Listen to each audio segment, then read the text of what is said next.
This time, Hallam FC, first ever cup winners. No, they never, no more.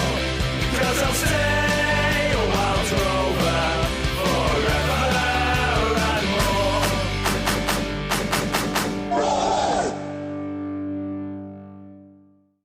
Hello and welcome to By Far the Greatest Team, a podcast in which football fans attempt the impossible to work out once and for all who is the greatest team of all time. My name's Graham Dunn and very much enjoying Oxford's new lease of life back in the Championship. And joining me is the king of the data. It's Jamie Rooney. Welcome back, Graham. Season 3 and still no managerial changes. I think we're doing all right.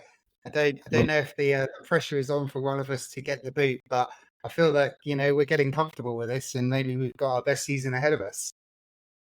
Yeah, but I see the settled squad is what you need. So yes, third season, and we've as we've begun. I don't know whether you could say it's tradition because we only did it one previous year, but we're starting off with a few little pre-season friendlies, as we call them, rather than the full episodes. And these are we're using these as chances to tell some slightly different football stories, some slightly shorter ones, possibly. That's the idea. We're going to be hauled off after 60 minutes and a complete change. So we won't have the full 90-minute package. So it's coming back with a nice gentle summer pre-season friendly pace. Is that about right, Jamie? Yeah, and I think one of them, we were inspired by watching the Euros that finished just over a month ago. I guess maybe a little bit longer than that. Time seems to fly. And we were inspired by what would be a Euro 24. I think you call it Barbarians side, which we're going to invent, and then we're going to rank, which is completely off piece, really. And if we're not getting to get the sack after that particular episode, then I'll be mighty surprised. Well, absolutely. We're also going to be attempting to rank a team that never happened. So we're going to be talking about the Thames Valley Royals, a very entertaining story, if nothing else. The famous planned merger between Oxford and Reading, which is an extraordinary story. And also, we're riding on the coattails of the Olympic Games. We are going to go all the way back to the origins of the Olympic Games, where football became an official summer sport in the Summer Olympics for men in 1900. And we're going to look at the GB and Northern Ireland team of 1908 and 1912. Gold winning medals. Whittled medals. When medals are actually made of gold. That's very impressive. There we go. As you can see, your summer hasn't been wasted. You've been doing some proper data and proper research. 100%, and part of that research was watching the reruns of the 1990s sitcom, I guess, or comedy program, Drop the Dead Donkey. I kind of had an urge to go back to 1990. It started literally as the 1990 World Cup had just finished. The first episode was aired after that, and they made a feature of Nessun Dorma where people had to put £1 in the penalty box if they hummed Nessun Dorma. So it was completely relevant to the type of stuff that we like to do. And I found myself going through and watching every single series and every single episode. So my summer has totally not been wasted.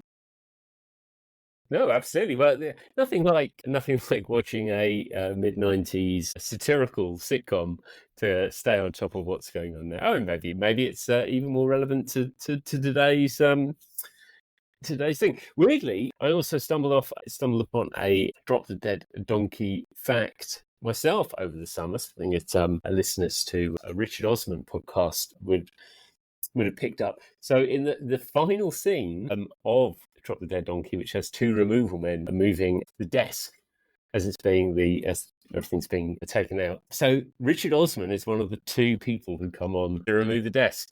And it's because a guy Jenkin, who co-wrote the sitcom with Andy Hamilton, is 6 foot whatever, and they needed someone who was this, because Guy Jenkins wanted to be in the last scene. They needed someone of a similar size, and Richard Osman apparently was the only other person who could carry it on. So yeah, Richard Osman does make a guest appearance in the very last episode of Drop the Dead Donkey. So there you go, I've been doing my research too.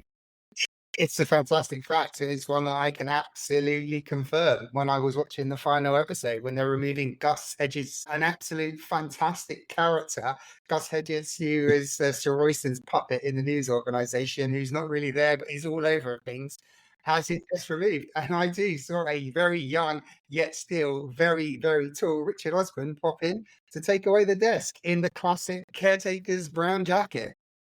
Which is excellent. Well, I'm glad it wasn't just a fever dream of mine that had happened. So, yeah, good stuff. So we've got a whole summer ahead, but we're going to start off as we did when we kicked off this series of podcasts. Well, 2 and a bit years ago now. With a historic one. So we are going to go back to the early days, the dawning of football, and we're going to be looking at Hallam FC. So they're not the first ever football team, are they? They're officially, Hallam FC, they're officially the second oldest active football team in the world today, behind Sheffield FC. Both teams come from the Sheffield area, which is where modern football originated. The team we're going to focus on is the 1867 version of Hallam. They were formed in 1860. And they would have competed in the Youdan Cup, which was the first ever cup competition and predates the FA Cup by 4 years. There we go. Good fact. I'm glad if we're talking about the 1867 side. Otherwise, I'd be all that research I've done on all those other Hallam FC teams over the years.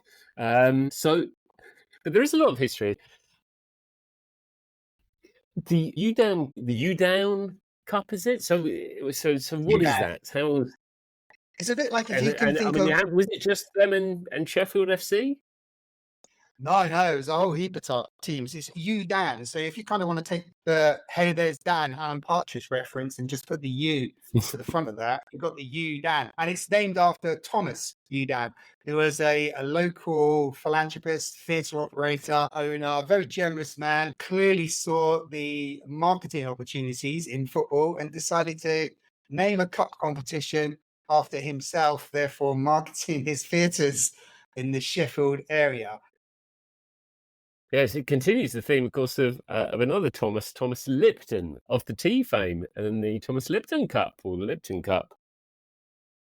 Absolutely that. I mean, and predates Thomas Lipton when he was naming trophies after himself and selling them off as the official World Cup going to Italy. A fantastic story as we covered in West Auckland many, many moons ago.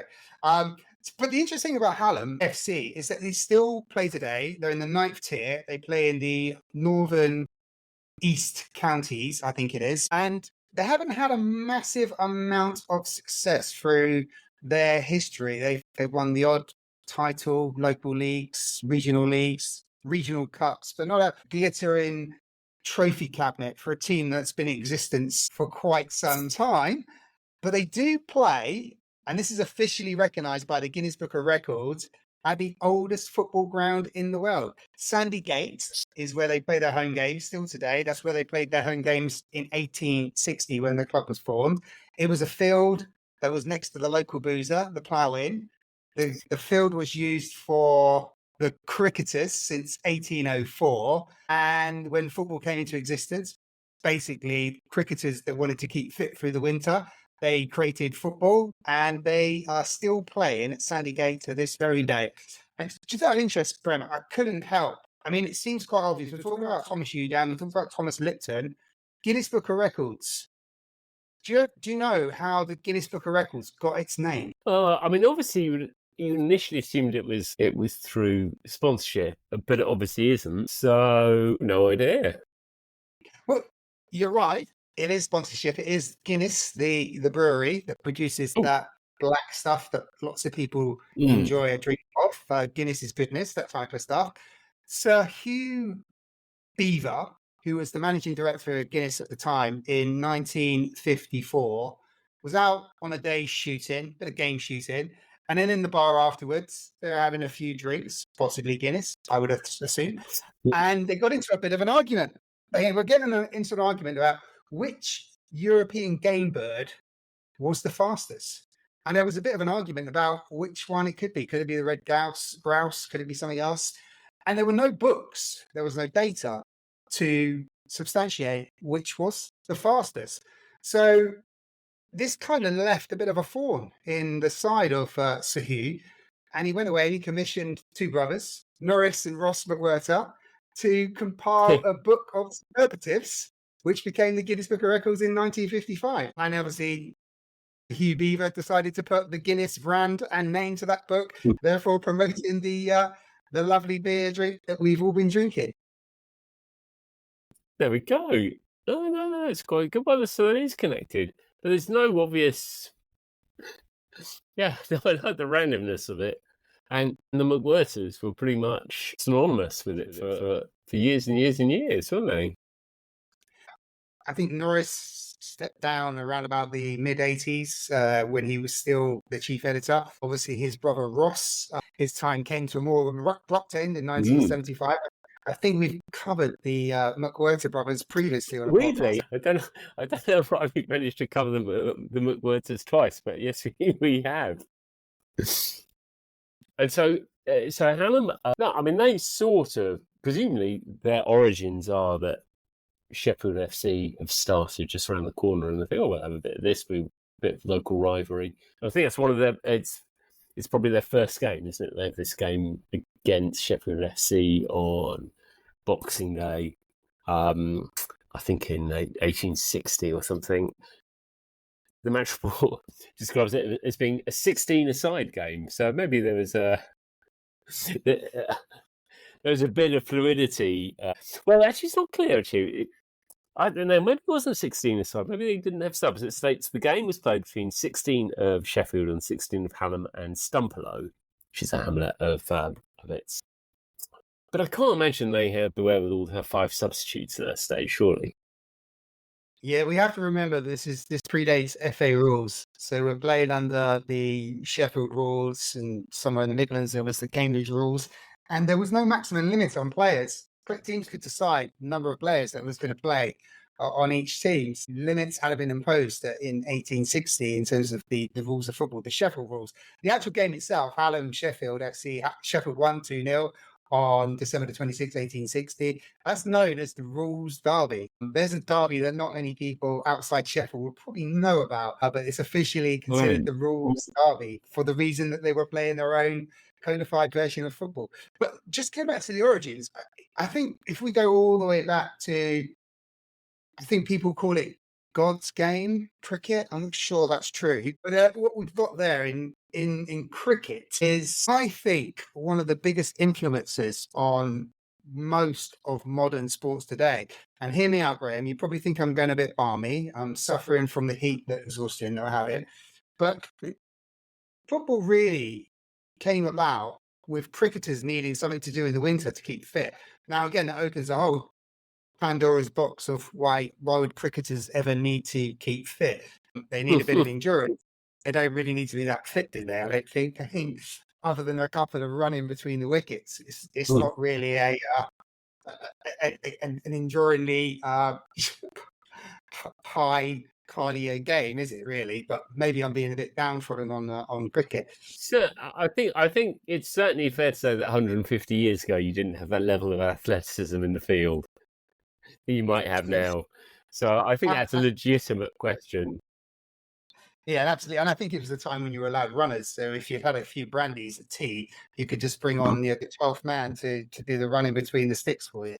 But so hear me out. So cricketers wanted to keep fit. So they created this game of football. And that's why we have different versions of the rules. And this was happening around about the 1840s, the 1850s.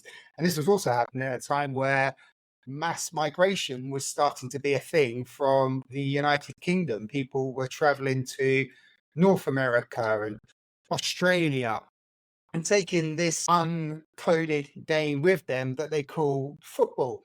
And out of that, we get Australian rules football. And it's literally called Australian rules football because when it was developed in the 1850s, Australia didn't follow the rules of association football because it didn't exist at that particular moment. So it developed as a game. The same with American football. You could say the same with rugby league and rugby union and Gaelic football. They all come from football and not having any set rules that the sports followed, which all comes from cricket. So I think cricket is a massive influencing factor to the game that we have today, not just football, but lots of modern sports.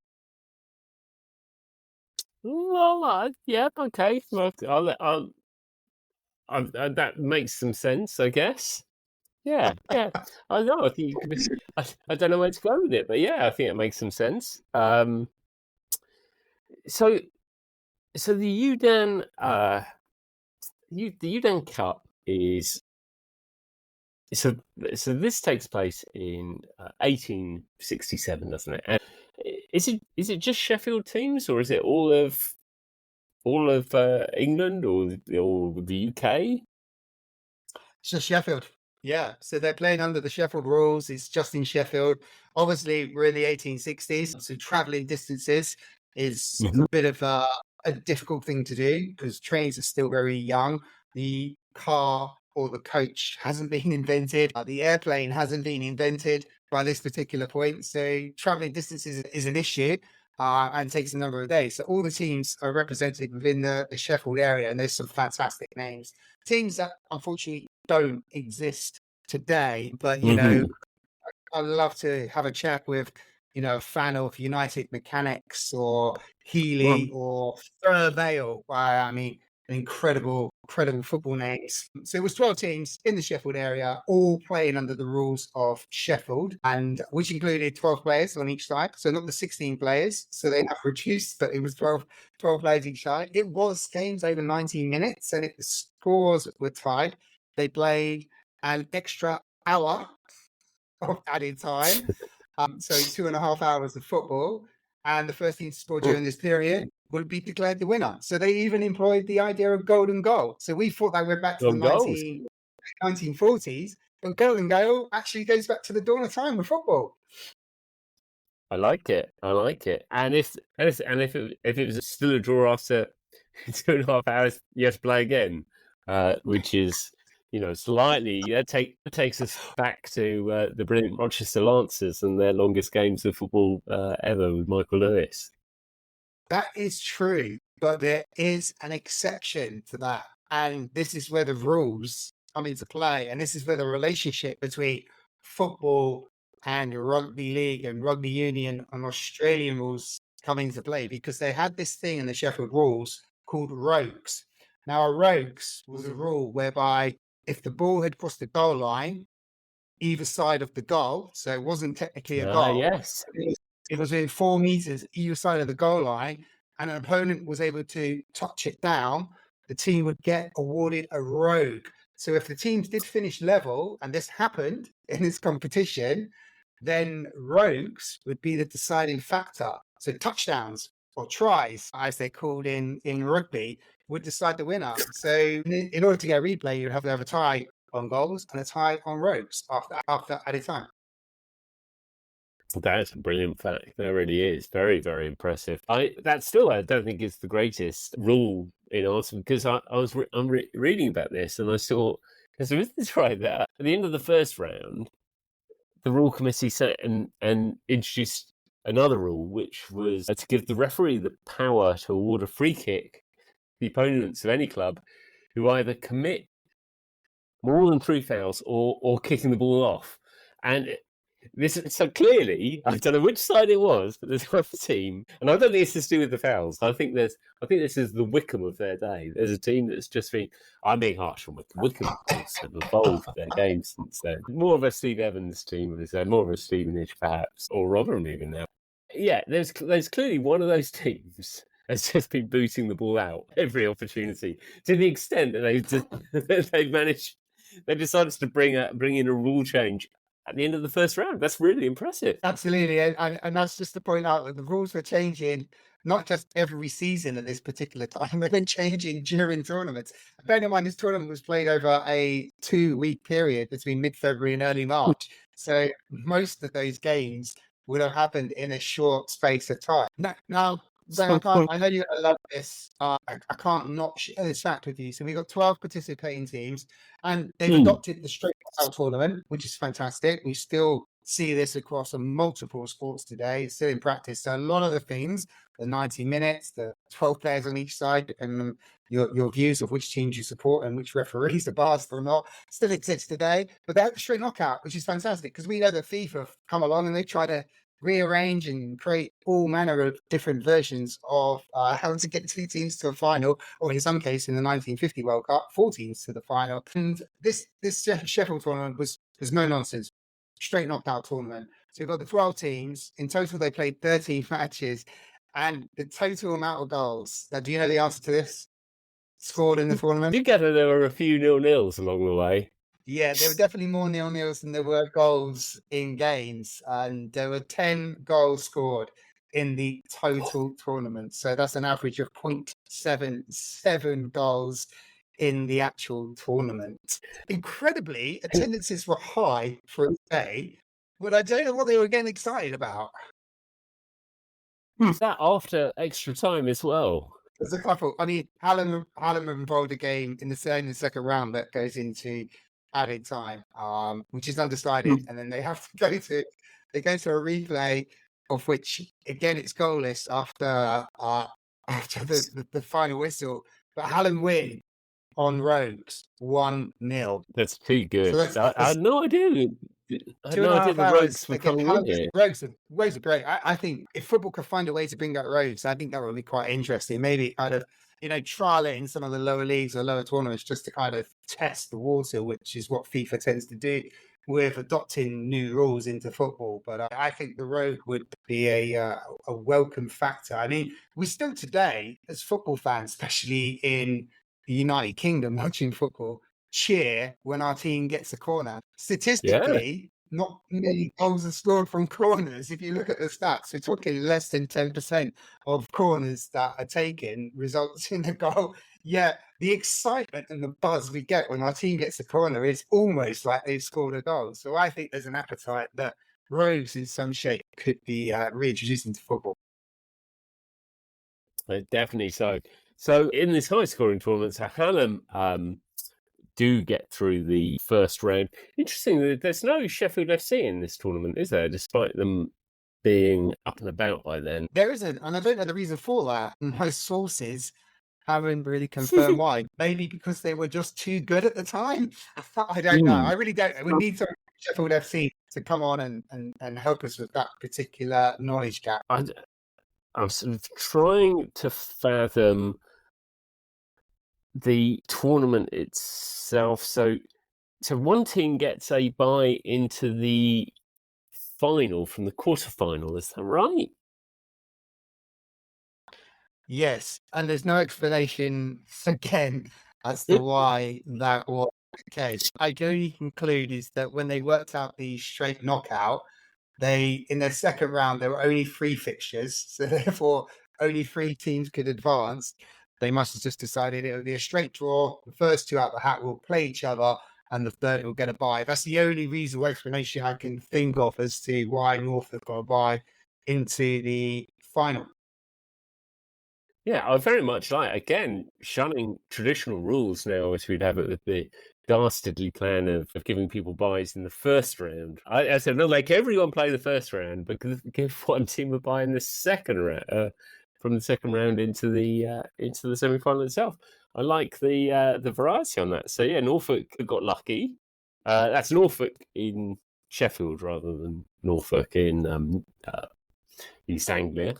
So that's right. And so Hallam make it to the semi-finals. Yeah, and then they face Mackenzie at Bramall Lane, which is also one of the oldest football grounds in existence, still in use today. Not as old as Sandygate, but definitely old. And Bramall Lane hosts the semi-finals, the final, and what was the second place playoff. And Hallam face Mackenzie who also came through the second round, drawing 0-0 against Milton, but winning 1-0 on Rogues. And any guesses for what the score was in that semi-final between Hallam and Mackenzie?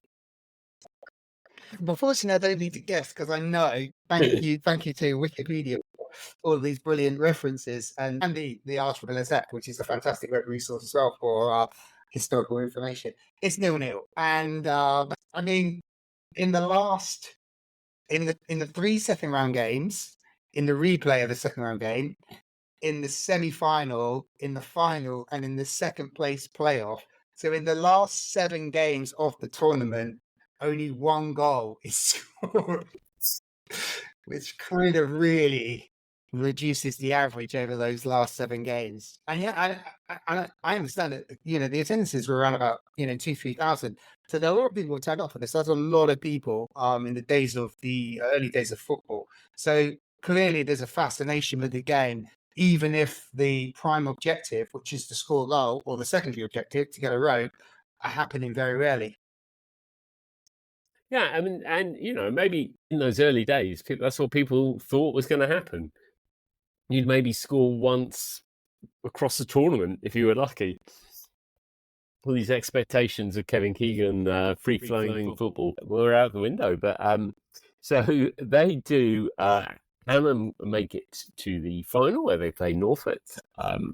Norfolk having had their bye. That game finishes 0-0 as well. Yeah, it does, and apparently it's quite a tight affair for the 90 minutes between the 24 players. But within the last few minutes, the last 5-10 minutes, I think Hallam get a rogue or 2. I think there's some dispute about how many rogues they got versus how many rogues that Norfolk got. But there's no dispute that Hallam definitely got more rogues in the latter stages of the match. And it's the Rogues that win the cup, the Youdan Cup, the very first ever cup competition in football's history. Unfortunately, the very first and last edition of the Youdan Cup, it didn't carry on, but it did go on to create a legacy of cup football, which has spread right around the world.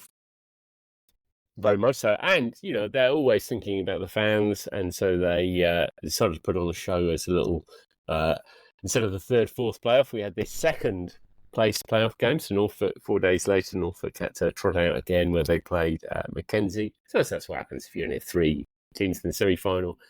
This time, they took the handbrake off, didn't they? And that one finished 0-0. Yeah, it did, and Norfolk won it on rounds. And what I love about this is a little footnote on the Wikipedia page saying, although Norfolk won it, it was pretty generally admitted that Mackenzie played the best. And I just think that just happens all the time. That happens now in football. When your team loses, you still try to find some solace. Yeah, but we were better. We just lost. We were better. They just got lucky. It feels like the beginnings of that kind of downtrodden attitude when your team has been defeated existed back then, and football was just finding its way. Too good. Now, obviously, having won first ever football cup, obviously, you'd imagine this would be a very cherished trophy, and that something that Hallam would have really kept a close eye on, and kept I'm not sure where, kept probably locked up, stored away, but it didn't really work that way, did it? Well, firstly, I think let's go back to the presentation, because the presentation is quite fascinating. So Thomas Youdan himself couldn't make the presentation. He was ill. So Mr. Jarvis was able to step in and present the cup to the winning captain. And this was all done in the Adelphi Hotel in Sheffield.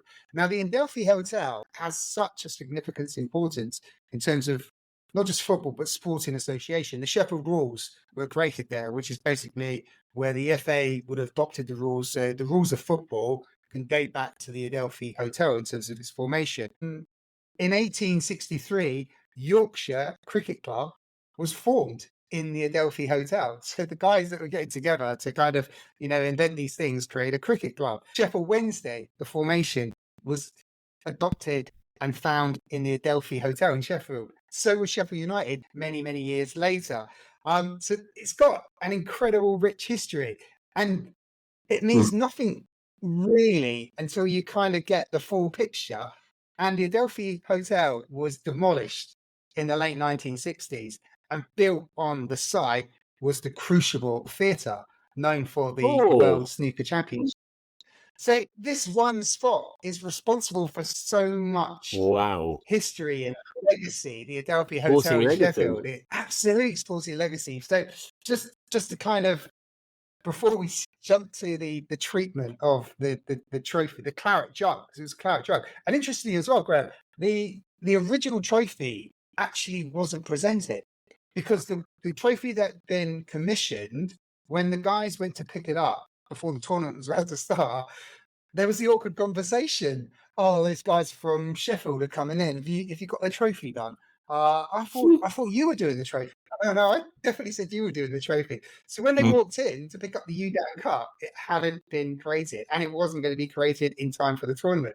So they literally just picked one off the shelf, and it was this claret jug, and that was the Youdan Cup. So it wasn't actually the original trophy that Thomas Youdan wanted. It was just some kind of off the shelf substitute to be presented. Hey, yeah, going back to your point, did Hallam FC take care and nurture that trophy? I think there's a case that they didn't, because it actually goes missing soon after they've been presented with it. And it doesn't turn up again until the back end of the last century, I think, is it 1997, when a Scottish antiques dealer appears to find it and he gives it back to the club, I think.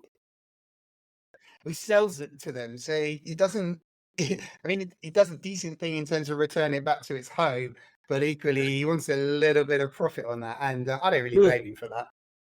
I would probably be the same. Yeah, so Youdan, the Youdan Cup is returned to its home, Hallam FC, Sandygate, in 1997, and not many people outside Hallam and Sheffield will probably know what the Youdan Cup is until in 2014, on one of the quintessential things that is totally English, the Antiques Roadshow, there's a guy with the Youdan Cup getting it valued.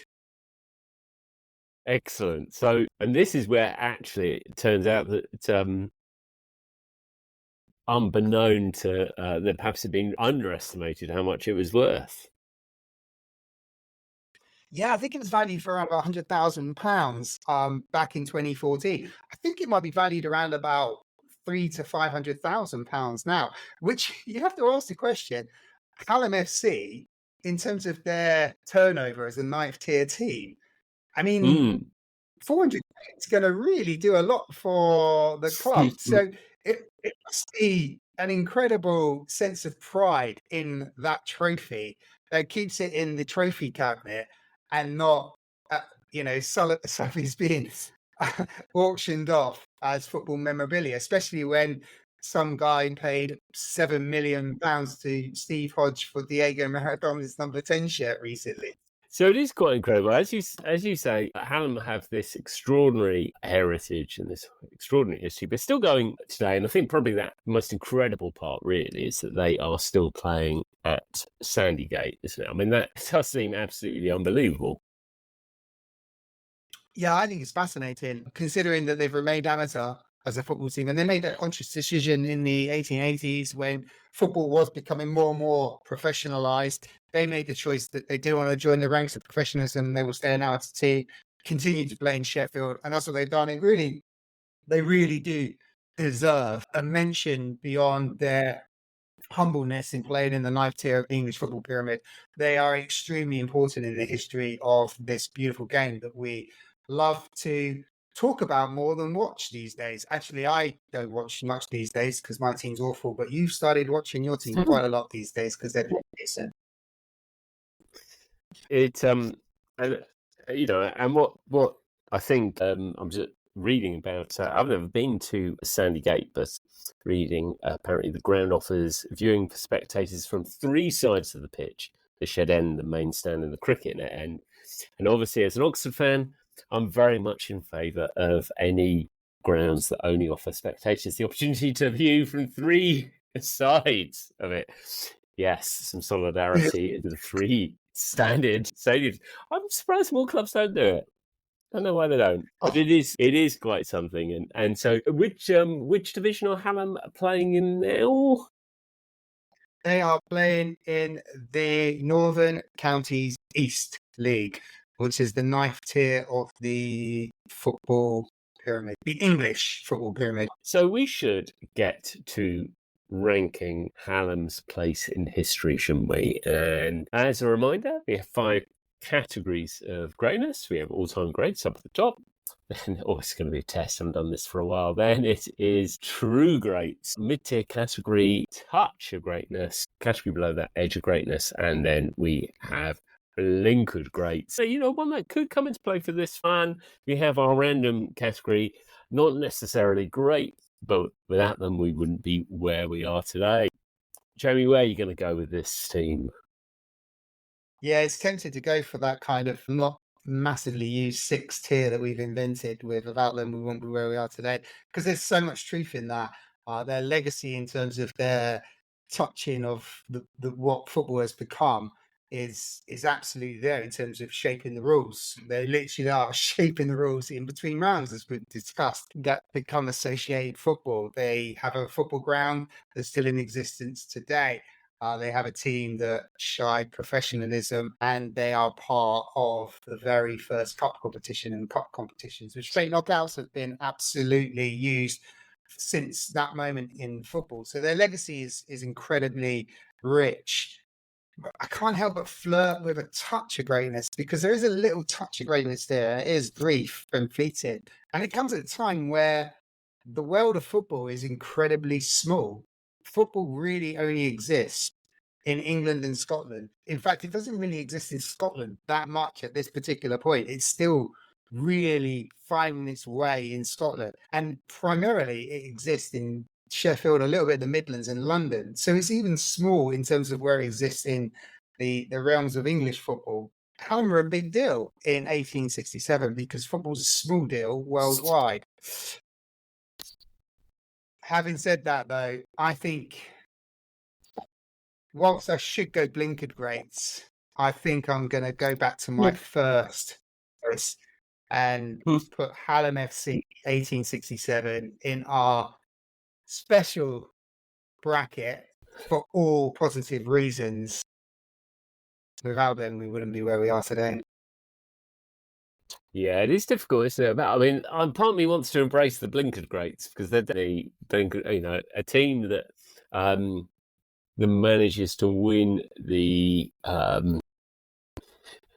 win a cup essentially based on corners, almost, or somewhere in between. But I think you do have to keep coming back to the legacy of what cup competitions, what football came to be, what they did, and very much. There you are, Hallam back in 1867, proving the blueprint for what Greece was going to do in 2004 at the Euros, where they go and win a tournament without appearing to score any goals, even. So, that is, they are light years ahead of their time. Like you think, I think you have to look at the positives of this. It is very... The team didn't appear to score a lot of goals. It's difficult to make the claim for football greatness, but they're definitely there in terms of their contribution to the wider picture. So, Hallam FC, not necessarily great, but without them, we wouldn't be where we are today. Excellent. Well, there we go. We slowly and gently back into the proceedings. You'd want another sort of final 20 minutes or so of the pod, but the managers are already pulling. I was avoiding that word, pulling off the players. But as the manager is taking off the star players and is bringing on a couple of youth player and maybe a try list unknown who will be around the club for a couple of weeks, but won't still be there when the real season begins. But thank you very much, Jamie. Yeah, it's great to be back again, doing this thing that we really enjoy doing. And I think talking about the kind of pre-season and the kind of the summer season that's still going on in the real football world, the transfer window, which becomes an absolute beast in its own right. It may be worth noting for people that didn't realise, something that we both learned together over the summertime, was that George Best, the incredible George Best, in pre-season, signed for Dunstable Town, non-league Dunstable Town. Barry Fry was the manager at the time. A good friend of George Best. George Best was in his prime. It's a bit like, I don't know the best way to describe it, Graham. It's a bit like what? Harry Kane signing for Tooting and Mitcham. I think it's like the time Don Hutchison turned out for his Sunday League side or five-a-side team. I think he got fined for doing it. It definitely has that sort of feel about it. Yes, one of the craziest transfers in the history of the game. Even more crazier than Socrates turning up for Exeter City, which actually happened.